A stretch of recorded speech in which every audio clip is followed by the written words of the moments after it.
Bismillahirrahmanirrahim. Assalamualaikum warahmatullahi wabarakatuh. Innal hamdalillah nahmaduhu wa nasta'inuhu wa nastaghfiruh wa na'udzu billahi min syururi anfusina wa min sayyiati a'malina. May yahdihillahu fala mudhillalah wa may yudlil fala hadiyalah. Asyhadu an la ilaha illallah wahdahu la syarikalah wa asyhadu anna Muhammadan abduhu wa rasuluhu alladzi la nabiyya ba'dah. Allahumma shalli wa sallim ala hadha nabiyil karim wa ala alihi wa ashabihi ajma'in. Amma ba'du. Allahumma subhanaka la ilma lana illa ma 'allamtana wa 'allimna ma yanfa'una wa zidna ilman. Rabbana atina fid dunya hasanah wa fil akhirati hasanah wa qina adzabannar. Amma ba'du. Bapak sekalian dimuliakan Allah Subhanahu wa taala.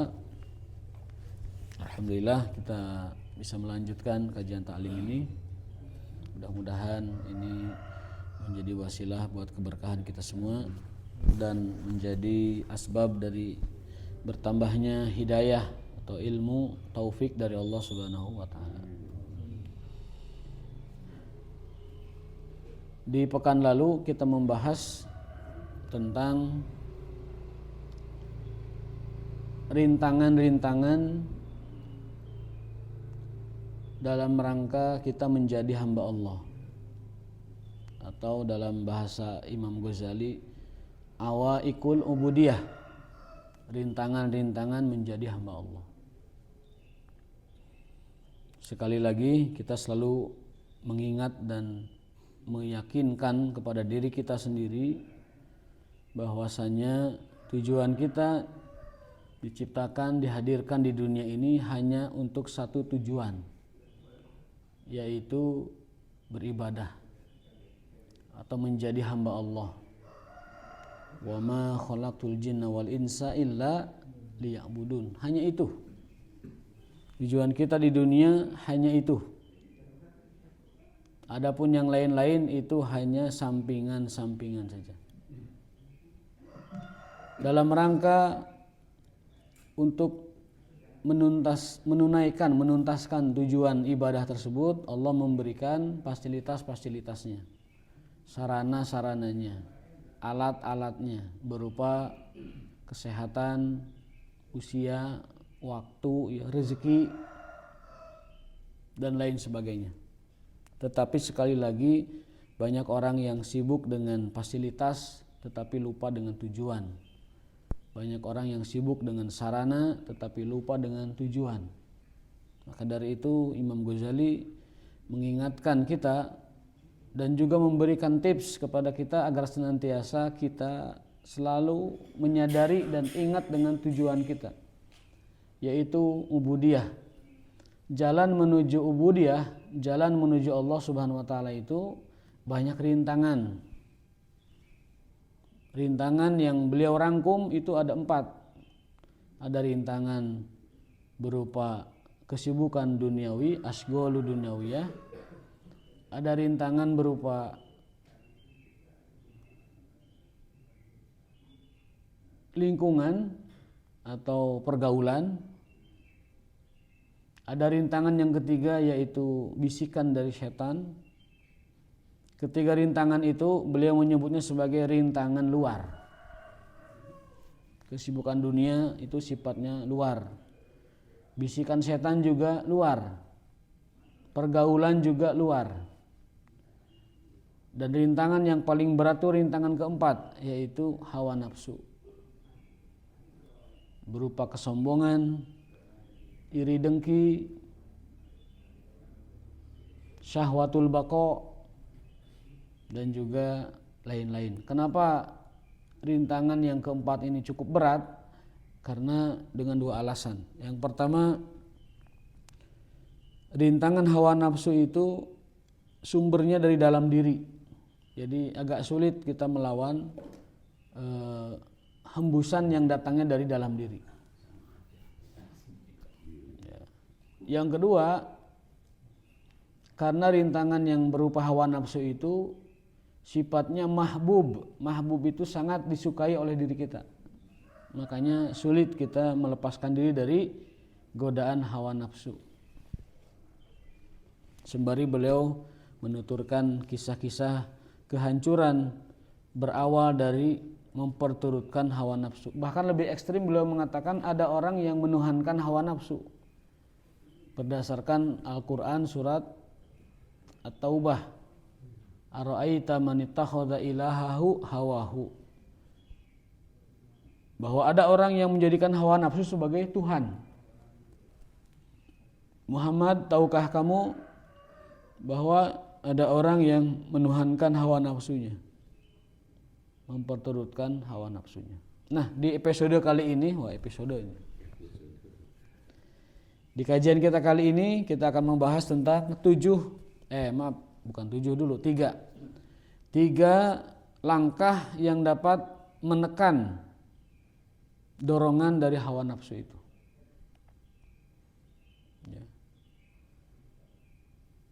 Hawa nafsu atau nafsu itu ada 3. Ada nafsul mutmainnah, itu sudah selesai, dia sudah berdamai, sudah damai dirinya, mutmainnah, sudah tenang. Ada nafsul lawamah, itu yang sedang berproses beralih dari keburukan menuju baik, hijrah dari kondisi yang tidak baik menuju baik, sedang bertransformasi. Yang ketiga nafsul ammarah, ini yang paling banyak, yaitu nafsu yang selalu mengajak kepada keburukan. Dalam surat Yusuf Allah menjelaskan innan nafsa la ammaratun bisu, sesungguhnya kebanyakan nafsu itu mengajaknya kepada keburukan. Nafsu itu kebanyakan ngajak yang buruk, kecuali nafsu yang sudah mutmainnah atau sudah lawamah, sudah tahu tentang keburukan sehingga dia sadar dan berubah menjadi baik. Tapi kebanyakan kita ini nafsunya masih ammarah. Nafsu ammarah, nafsu yang buruk. Illa man rahimah rabbuh, kecuali oleh Allah, kecuali orang yang diselamatkan oleh Allah, kecuali yang diselamatkan oleh Allah. Illa man rahimah rabbuh. Nah, bagaimana caranya supaya kita diselamatkan Allah dari hembusan nafsu ammarah itu, nafsu yang buruk itu? Imam Ghazali menuliskan ada 3. Kenapa ini penting? Karena Nabi SAW bersabda, la yu'minu ahadukum, tidak sempurna iman seseorang, hatta yakuna hawahu, hingga hawa nafsunya itu tabaan, tunduk, lima ji'tu bihi, kepada syariat yang aku bawa. Ini belum disampaikan hadis pertemuan lalu ya. Di dalam kitab Al-Arba'in An-Nawawiyah, hadis Arba'in, disebutkan ada hadis nomor 42, itu bahwasanya tidak sempurna iman seseorang, la yu'minu ahadukum, tidak beriman seseorang, maksudnya tidak sempurna iman seseorang hingga hawa nafsunya hatta yakuna hawahu taba'an, tunduk, lima ji'tu bihi, kepada syariat yang aku bawa. Jadi misi kita adalah bagaimana menundukkan nafsu itu agar sesuai dengan syariat Allah. Manusia hidupnya tidak lepas dari nafsu. Nafsu berkuasa, nafsu kepada wanita, nafsu kepada harta, itu fitrah. Nafsu kepada makan minum, nafsu kepada berinteraksi, itu fitrah. Nafsu bicara ya, syahwatul kalam, itu fitrah. Tetapi kata Nabi, tidak sempurna iman seseorang, bahkan hadisnya itu tidak beriman seseorang, maksudnya tidak sempurna, la yu'minu ahadukum, hingga nafsu-nafsu yang tadi itu tunduk pada syariat yang kubawa. Nafsu syahwat ditundukkan dengan menikah, itu tunduk pada syariat. Nafsu berkuasa ditundukkan dengan nafsu untuk melayani masyarakat secara adil. Nafsu kepada kekayaan ditundukkan dengan apa? Zakat dan sedekah. Jadi nafsu itu fitrah, nafsu itu ada pada setiap orang, tetapi Nabi mengingatkan nafsu yang tunduk kepada syariat, itulah yang menunjukkan keimanan yang sempurna. Berarti ada iman yang masih dipengaruhi oleh hawa nafsu. Dan iman yang sempurna manakala hawa nafsunya itu sudah tunduk kepada syariat yang dibawa oleh Rasul sallallahu alaihi wasallam. Kalau masih nafsu tersebut ya, belum tunduk kepada syariat yang dibawa Nabi Muhammad SAW, berarti kita masih memperturutkan hawa nafsu itu. Wa yukassiruha wa huwa salasatu asya ahaduha man'u syahawat.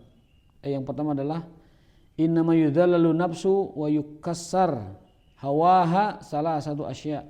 Yang pertama adalah 3 tips bagaimana kita menundukkan nafsu kita.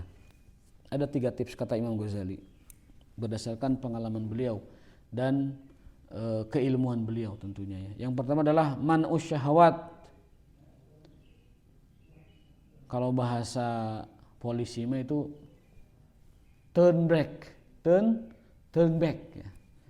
Kembali. Kan ada suka di buku kaos-kaos itu ya, turn back crime itu kan. Artinya apa? Tahan, jangan sampai itu jangan sampai maju gitu, tahan. Jadi sebelum terjadi sebuah kriminal dalam dunia kriminologi itu, sebelum terjadi kejahatan atau pelanggaran atau kriminal itu, cegah dulu, tarik dulu, jangan sampai terjadi ya. Maka itu menjadi slogan di di dalam dunia investigasi. Jadi jangan sampai kejahatan itu terjadi dulu, di turn back dulu, ditarik ke belakang yang terjadi. Nah, konsep Al-Ghazali juga sama. Sebelum hawa nafsu itu menjadi sebuah kejahatan atau kemaksiatan, turn back dulu, ditahan dulu. Dengan cara apa? Dengan cara mengurangi asupan-asupan yang dapat menjadi bahan bakar nafsu itu menggejolak, nyala gitu. Bahan bakar itu diantaranya adalah syahwatu at-ta'am, terlalu banyak mengkonsumsi makanan. Jadi makan terlalu banyak, minum terlalu banyak, atau bahkan makan minum yang tidak halal, itu yang menjadi bahan bakar nafsu itu semakin membara gitu ya. Tahan itu, kurangi dengan apa? Dengan makan minum yang sederhana atau puasa. Bisa juga mengurangi makanan tersebut supaya lebih sederhana jumlahnya, sederhana juga kandungannya. Jadi kalau nafsu itu sedang memanas gitu, kurangi makan yang terlalu bergizi, terlalu berprotein, karena itu akan mendorong nafsu itu semakin kuat. Ya. Dan mengundang penyakit juga secara medis. Terlalu banyak protein juga menjadi mengundang penyakit, kolesterol dan segala macam. Terlalu banyak vitamin juga mengundang penyakit, juga asam urat kan. Terlalu asin juga mengundang tensi.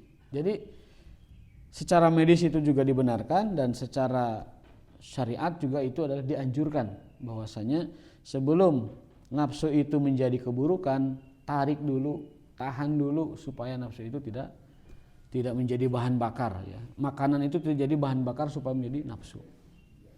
Itu namanya man'us syahwat. Tekan hawa nafsu itu dengan menyederhanakan makan minum, dan juga bergaul, dan juga terlalu banyak mengkonsumsi hal-hal yang dapat mendorong nafsu itu semakin naik gitu. Itu cara yang pertama.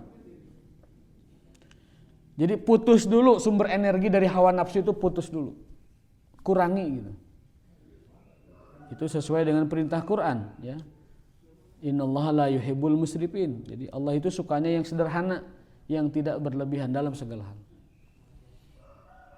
Kalau kita ingin nafsu itu stabil, sederhanakan makan, sederhanakan minum, sederhanakan bicara, sederhanakan bersikap, sederhanakan berpikir, sederhanakan berprasangka, sederhanakan semuanya.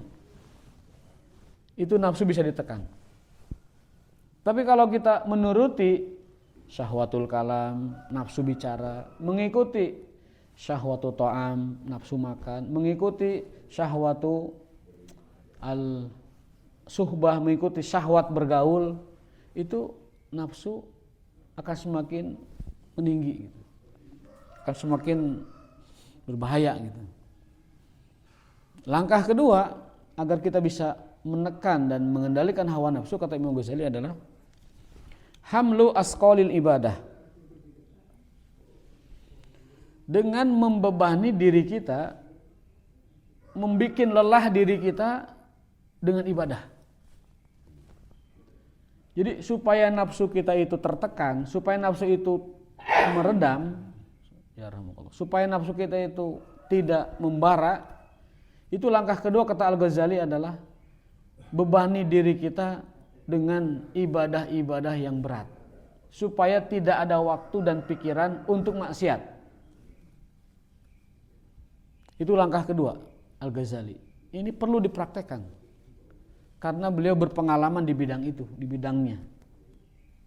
Beliau sangat memahami ilmu tentang jiwa, ilmu tentang qalb, ilmu tentang nafs, ilmu tentang tazkiyatun nufus. Jadi kita berguru pada ahlinya, kita berguru kepada orang terbaik di bidangnya, Al-Ghazali. Langkah kedua ini adalah membebani diri kita dengan banyak ibadah. Itu akan meredam hawa nafsu kita. Bikin lelah badan ini dengan tahajud. Bikin capek badan ini dengan sholat. Buat badan ini lelah dengan baca Quran. Buat badan ini lelah dengan talabul ilmi. Itu nafsu kehilangan kesempatan. Hawa nafsu menjadi tidak punya celah, tidak punya kesempatan untuk menguasai diri kita kalau kita sibuk dengan ibadah. Maka Nabi mengajarkan kalau kamu nafsunya lagi gede, itu apa? Berpuasa, ibadah puasa. Kita sibuk dengan ibadah, nggak kepikiran nafsu itu. Kita sibuk dengan tilawah sehingga untuk nafsu itu tidak punya celah. Kalaupun ada, tidak banyak. Itu langkah kedua dari Al-Ghazali. Sibukkan diri, beratkan diri dengan ibadah-ibadah agar nafsu tidak punya celah masuk kepada dirimu, ataupun sedikit celah untuk masuk kepada dirimu. Sering-sering memberikan beban kepada diri kita supaya nafsu itu tidak punya celah. Contoh paling sederhana ini, nafsu mengantuk di pengajian. Harus melawan dengan membebani diri kita, baik dengan mungkin pindah posisi, mungkin dengan ngambil air wudhu, mungkin dengan berdiri. Kata Rasul kan begitu, ya? Atau minum kopi, ada emu minum kopi. Bismillahirrahmanirrahim. Duh, pelam kopi nanti. Itu langkah kedua untuk mengalahkan hawa nafsu. Bebani diri dengan ibadah. Dalam kitab Zadul Ma'ad, ya, tidur saat ibadah itu adalah dari setan. Tidur saat melakukan kebaikan itu sumbernya dari setan, harus dilawan. Ketika sholat ngantuk, itu dari setan itu.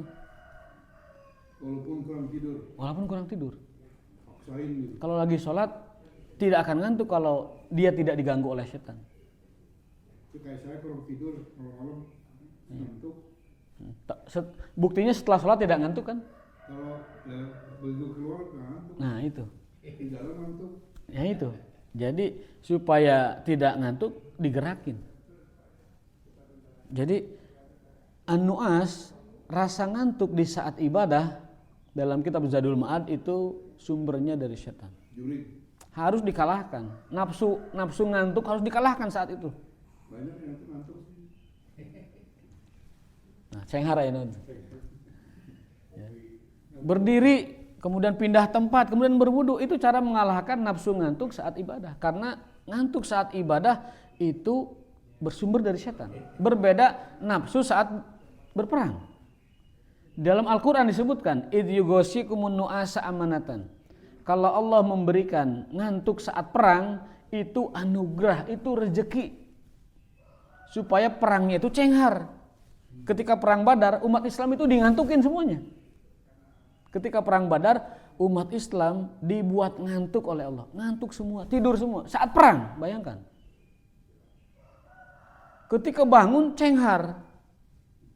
Cenghar, kemudian dia berperang, bersemangat, berapi-api, dan bifadlillah kaum muslimin mengalahkan pasukan musuh di perang Badar yang jumlahnya 3 kali lipat. 300 melawan 1000 saat itu kan. Itu menang. Ternyata surat Al-Anfal mengabadikan, Allah cipta kondisi bagaimana itu menang. Dibuat ngantuk umat Islam, kaum muslimin dibuat ngantuk pada tidur semua saat perang. Di hadapan musuh dibuat ngantuk tidur, sehingga itu rezeki. Kemudian wa yusabbitah bil aqdam, tanah yang tadinya berdebu itu dibuat kokoh supaya kaum muslimin itu meloncatnya itu bertenaga gitu. Coba di perang Badar tanahnya dibuat kokoh, diturunkan hujan dulu supaya kokoh. Kemudian satu lagi itu dibuat ngantuk supaya segar, supaya cenghar. Gimana kalau mau perang tidur dibunuh? Ya makanya itu ngantuk saat perang itu adalah anugerah, rezeki. Dibunuh duluan. Itu Al-Quran mengabadikan bahwa pasukan Badar itu ketika sebelum perang musuh sudah di hadapan, dibuat ngantuk dulu. Musuh sudah ada. Kalau musuh sudah ada itu kan berarti kapanpun musuh bisa menyerang kan.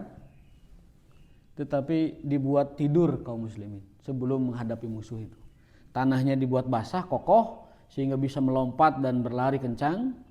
Kemudian dibuat ngantuk. Ini uraian Ibnu Qayyim dalam Zadul Ma'ad tentang ayat itu. Ketika Allah memberikan kamu rezeki, karunia, sebuah keamanan berupa ngantuk.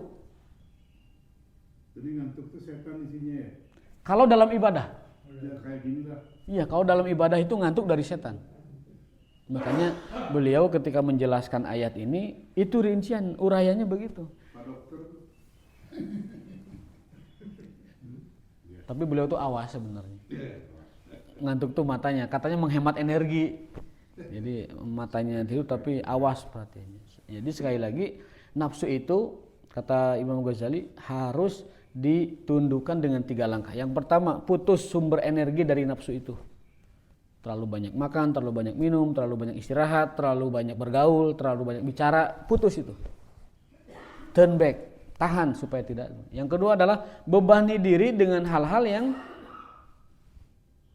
yang berupa ibadah. Bebani diri dengan ibadah.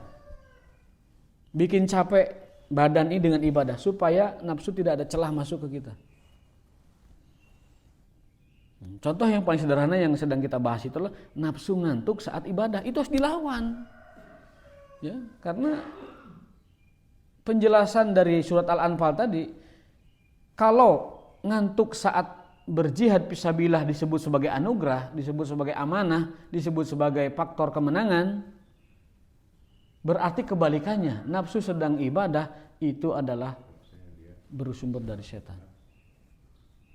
Bukannya kesempatan, tidur. Kesempatan berarti dia melewatkan ilmu, ya, melewatkan ilmu, melewatkan khutbah kalau lagi Jumatan, ya, lagi Jumatan, orang-orang tuh dibuat ngantuk. Siapa yang bikin ngantuk saat Jumatan? Itu setan. Supaya dia tidak mendengar wasiat takwa, supaya dia tidak mendengar bacaan khutbah, supaya dia tidak mendengar atau tidak mengikuti prosesi ibadah Jumat yang semestinya, gitu kan. Jadi hadir hanya untuk menggugurkan kewajiban, tetapi tidak hadir untuk memperoleh kebaikan dan keutamaan di hari Jumat, kan gitu. Tidak untuk kesempurnaan pahala Jumat. Jadi hadir itu hanya raganya saja, tapi jiwanya tidak hadir. Banyak ibadah kita itu hadir raganya, tapi jiwanya absen. Ada banyak. Pergi haji ke Baitullah, tapi hatinya nggak ikut. Hatinya itu masih di rumahnya, masih di negaranya. Kalau bahasa kerennya itu fisiknya sampai ke Baitullah, tapi hati dan jiwanya tidak sampai kepada Allah gitu. Ini nggak nyampe. Sama Sama KTP Islam tapi kelakuan KTP Islam, fisiknya itu kan Islam KTP itu, tetapi kan ruh dan jiwanya itu tidak ikut Islam, tidak ikut Islam.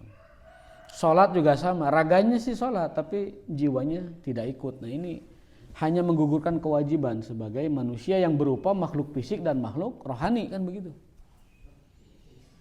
Nah itu yang kedua,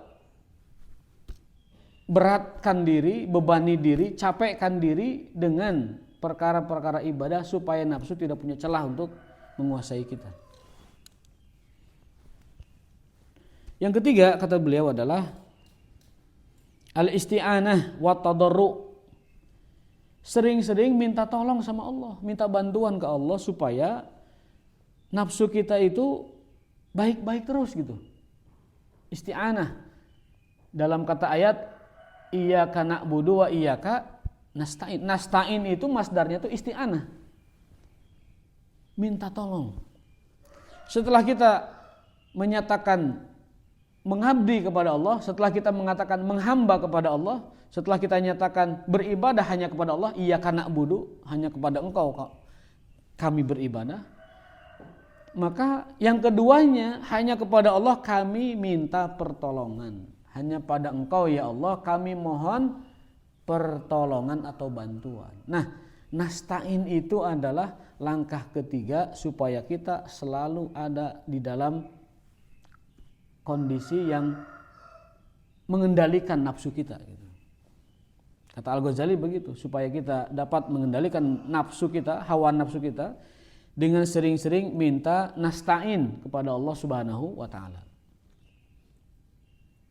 Karena bahaya sekali kalau kita menyerahkan diri kita kepada kita sendiri. Tapi serahkanlah diri kita, sandarkan diri kita kepada Allah Subhanahu wa ta'ala. Saya jelaskan, baca penjelasannya. Bi ayyunika wa illa fala makhlas amma tasma qaula Yusuf alaihi salam inna nafsa la amaratun bisu'i illa ma rahima rabbi. Kalau bukan Allah yang membantu kita, itu kita tidak akan jadi apa-apa, ya. Kita bisa melakukan kebaikan, kita bisa mengendalikan nafsu itu, kita bisa menjaga diri dari hawa nafsu itu, semata-mata itu bantuan dari Allah. Maka doa yang diajarkan Nabi kepada sahabat Mu'adz bin Jabal ketika selesai sholat, kan ditarik Mu'adz, tangannya ditarik. Wahai Mu'adz, sungguh aku mencintaimu. Inni la uhibbuka fillah. Wahai Mu'adz, aku sangat menyayangimu. Mu'adz itu masih remaja, masih tumbuh dia sebagai remaja. Rasul menarik tangannya setelah sholat dan mengatakan, wahai Mu'adz, sungguh aku mencintaimu karena Allah. Saya akan mengajarkanmu beberapa kalimat, jangan pernah kau tinggalkan setelah selesai sholat agar selalu dibaca. Jangan pernah kau tinggalkan bacaan ini. Bacaan tersebut adalah Allahumma a'inni ala dzikrika wa syukrika wa husni ibadatika. Apa arti a'inni di situ? A'inni di situ artinya minta tolong sama Allah, minta bantuan sama Allah supaya kita dijaga selalu bersyukur, beribadah, zikir, ya, kepada Allah Subhanahu wa taala. Ini dalil Al-Ghazali bahwa cara ketiga supaya kita bisa mengendalikan hawa nafsu kita, minta bantuan sama Allah.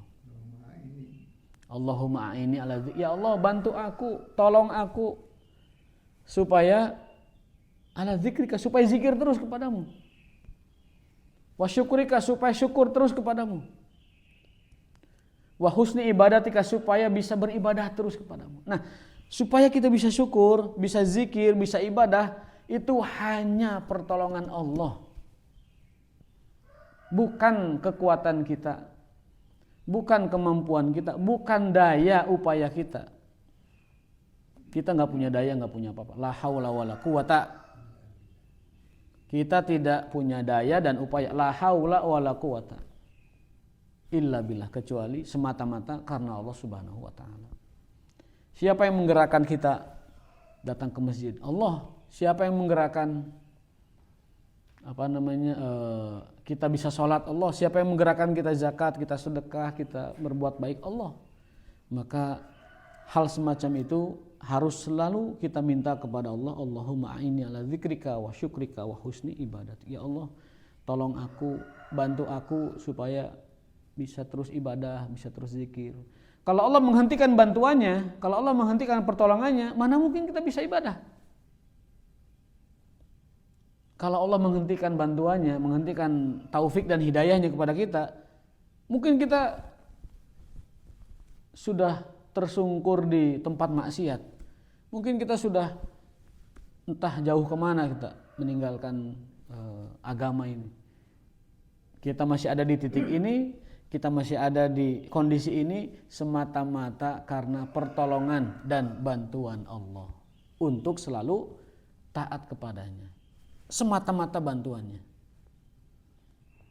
Berdasarkan ayat, falaula fadlullahi 'alaika wa rahmatuhu. Kalau bukan karena kebaikan Allah, kalau bukan karena pertolongan Allah, kalau bukan karena kemurahan Allah, tidak ada siapapun yang bisa berbuat baik. Maka dengan kesadaran itu, seorang mukmin harusnya tidak memiliki rasa ujub, apalagi takabur, apalagi riya dalam hidupnya. Karena dia selalu menyadari, saya begini semata-mata karena Allah. Saya begini semata-mata pertolongan Allah, bantuan Allah, pertolongan Allah. Jadi tidak ada celah kita untuk ujub ataupun untuk sombong ataupun yang lain-lain.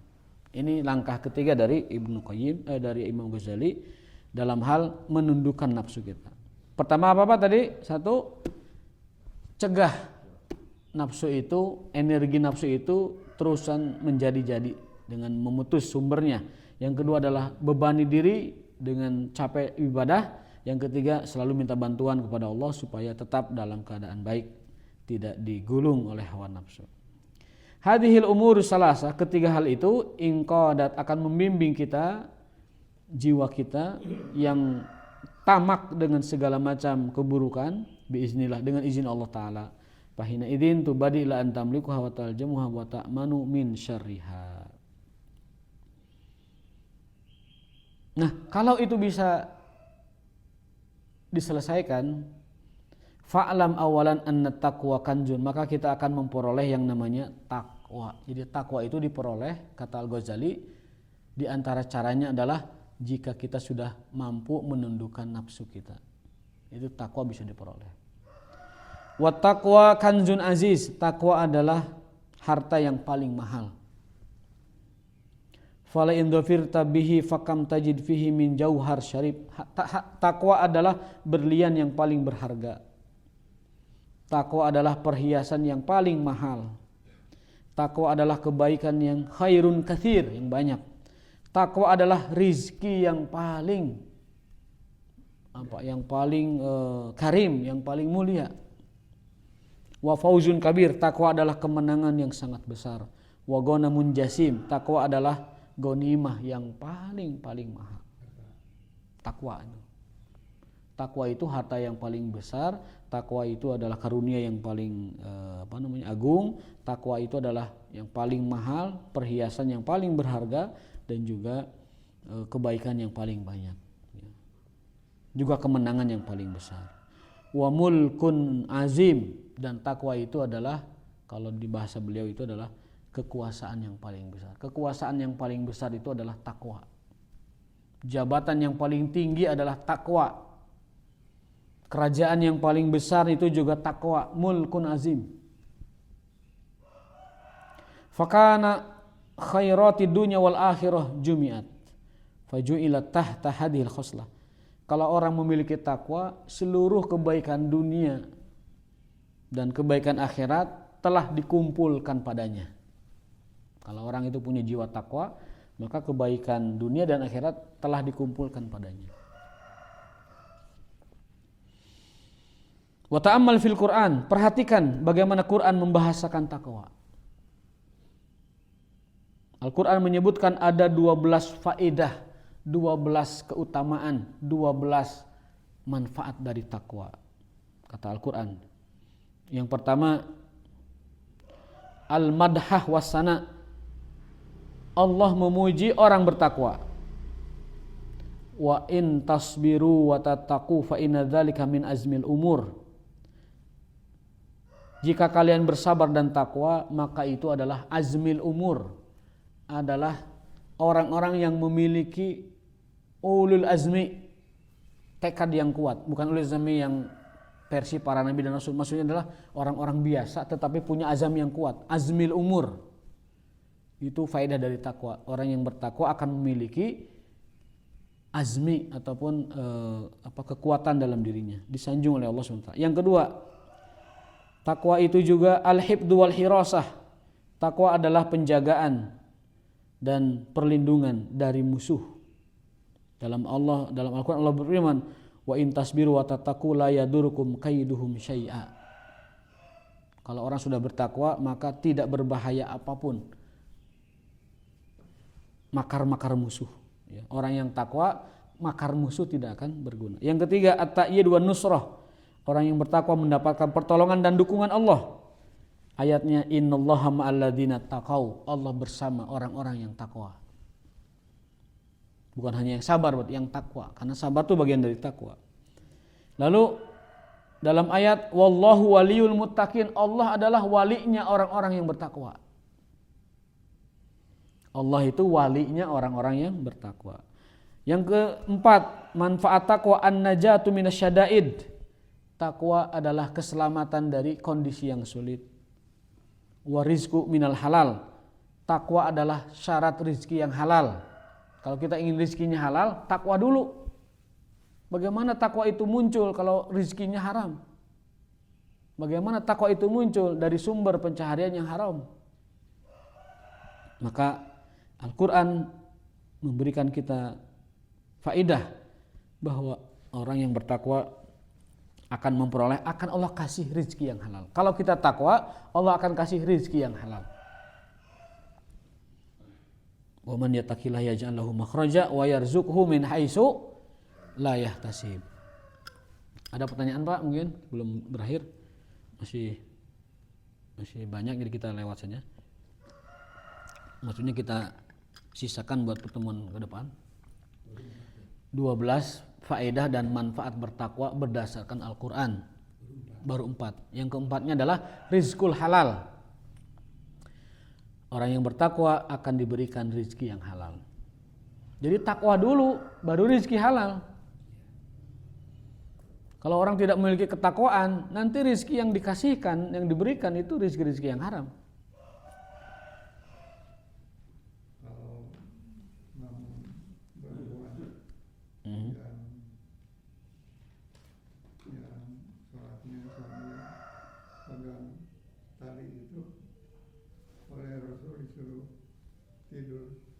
Ya. Kaitannya karena kalau sholat sambil tidur, itu sholatnya tidak akan bagus, sholatnya akan rusak. Bisa jadi dia harusnya baca zikir tapi baca yang lain. Makanya kata Nabi, kalau orang ngantuk itu tidur dulu. Tidak boleh orang sholat dalam 2 kondisi. 1, nahan ngantuk berat. Yang kedua, nahan kencing atau BAB. Ya, tidak boleh sholat orang yang nahan BAB atau kencing dan nahan ngantuk berat, nggak boleh. Karena Nabi khawatir harusnya dia memuji Allah malah menghina Allah. Harusnya dia mengamalkan bacaan berupa amalan-amalan baik, malah dia membaca hal-hal yang buruk gitu. Maka kata Nabi, membahasa orang nama nu tunduh mah sarekeun heula. Ya, moal puguh nu tunduh mah sarekeun heula. Apalagi nahan BAB, nahan kencing. Gimana sholat khusyuk nahan kencing? Gimana sholat khusyuk nahan tidur, nahan ngantuk? Tidur dulu. Kalau ngantuk berat. Ya. Begitu juga dakwah. Begitu juga dakwah. Udah dakwah terus tidur gitu. Tidur berat bukan? Ngantuk berat tidak? Ngantuk berat, biasanya ngantuk berat. Kalau ngantuk berat, Gak usah biar pulang aja ya. Iya. Kalau ngantuk berat, wudu dulu Pak. Udah dilakukan belum wudunya? Oh, udah dulu. Wudu lagi, wudu penyegaran maksudnya. Kan Nabi bilang kalau ngantuk wudu, udah dilakukan belum? Belum. Pindah posisi udah belum? Belum. Berdiri udah belum? Belum. Berarti dia belum melawan ngantuknya. Berarti belum ada proses melawan ngantuknya. Nah, kata Nabi SAW, jangan sholat di antara kalian orang yang ngantuk berat dan menahan buang hajat. Gitu. Tadi ada cerita yang Pak Dokter sampaikan, ada seorang wanita, itu istri Nabi, Zainab sebenarnya. Itu istri Nabi SAW ikut tahajud Nabi di masjid, taraweh. Ya, qiyamul lail maksudnya. Karena ingin sekali ikut jamaah dan Zainab itu radhiyallahu anha sudah capek dan ngantuk, lemes gitu ya, capek. Itu bikin tali supaya bisa menyangga ikut sholat. Kata Nabi, bahasa orang nama, jangan kau paksakan, jangan dipaksain gitu. Dan itu sholat sunnah ya, itu sholat sunnah tahajud. Tidur saja, istirahat. Kamu punya badan, ada haknya. Ya, kamu punya mata, ada haknya. Kecuali Jumat, Pak. Kalau Jumat kan wajib ya, rukun itu kan. Kalau Jumat beda. Kalau dia tidak Jumat, dosa. Kalau tidak Jumat dosa. Ya. Kalau tidak Jumat dosa. Ya kayak ini kan dakwah ini. Kalau tidur itu kan nggak boleh kan? Saya tidak bisa mengatakan tidak boleh. Cuman tidur saat ibadah itu, tidur saat kajian itu, asluhu minasyaiton, sumbernya dari setan. Maksudnya perkataan sumber dari setan itu sebaiknya dilawan, kan begitu. Sebaiknya dilawan. Bukan berarti nggak boleh, semua orang ngantuk. Semua orang itu ada potensi ngantuk, tetapi kalau kita klasifikasi ngantuk yang sumbernya dari Allah dan ngantuk yang sumbernya dari setan, ngantuk saat jihad itu dari Allah, ngantuk saat ibadah itu dari setan. Fungsi dari penjelasan ini adalah supaya orang yang selalu ngantuk dalam kebaikan dilawan ngantuknya. Dilawan ngantuknya dengan pindah posisi, dengan berdiri, dengan minum kopi, dengan pindah tempat, dengan berwudu. Yang penting ada usaha melawan ngantuknya. Supaya ilmu yang harusnya didapat itu tidak dapat. Kekurangan orang sekarang itu kan banyak belajar tapi tidak banyak paham. Padahal al-ilmu al-fahmu. Ilmu sama dengan paham. Di dalam bahasa Arab begitu. Di dalam ilmu Islam itu begitu. Al-ilmu huwal fahmu. Coba cari definisi ilmu tentang tauhid, ilmu tentang fikih, ilmu tentang sirah, ilmu tentang segala macam. Definisi pertama yang disebutkan dalam semua disiplin ilmu agama yang saya maksud, al-ilmu ay al-fahmu. Ilmu itu adalah paham. Ya. Nah, itu pas tuh. Sekolah tapi teu nyakola. Diajar tapi teu paham. Diajar tapi tidak paham. Padahal hakikat ilmu adalah pahmu gitu. Ini yang jarang orang sadari. Al-ilmu ay al-fahmu. Ilmu adalah paham. Tidak paham ya tidak berilmu. Jadi kebanyakan orang ngaji itu ya supaya gugur kewajibannya. Karena kan nuntut ilmu wajib satu. Yang kedua, formalitas saja. Yang ketiga, isin kubatur teu ngaji. Yang keempat, tambah rudet di imah. Ayo gitu. Anu kalimana mencari berkah dari majelis. Ya minimal berkahnya lah dari majelis. Alhamdulillah. Karena kata Nabi, jadilah kamu orang berilmu. Atau kalau tidak bisa, jadilah kamu orang yang selalu belajar. Kun aliman au muta'alliman. Yang ketiga, kalau tidak bisa, jadilah pendengar yang baik au sami'an. Yang keempat, jadilah pencinta ilmu kalau tidak bisa pendengar yang baik. Jangan jadi yang kelima, wala takun khamisan. Yang bukan alim, bukan pembelajar, bukan pendengar yang baik, bukan pecinta ilmu itu sendiri, malah yang kelima, tidak jadi apa-apa. Itu hadis Nabi begitu. Kun aliman. Dalam bahasa hadisnya itu adalah jadilah seorang alim. Atau pembelajar atau pendengar dan sebagainya. Itu ada di dalam Nabi SAW. Artinya dengan duduknya kita di sini setidak-tidaknya tidak jadi orang yang kelima, minimal jadi orang yang ketiga, pendengar sami'an. Sekolah dai lah. Pendengar. Kalau tidak bisa jadi pembelajar, thalibul ilmi yang serius menyerap ilmu, minimal jadi pendengar. Kalau pendengar juga tidak bisa, mustami, sami'an itu mustami maksudnya. Kalau tidak bisa jadi pendengar, ya senang aja udah bagus lah. Senang udah bagus. Tapi hakikat ilmu al-fahmu, yaitu kefahaman. Itu yang paling ideal dari ilmu itu paham. Gitu. Kalau tidak paham, ya tidak ilmu. Gitu. Baik, sisanya 8 lagi faedah dan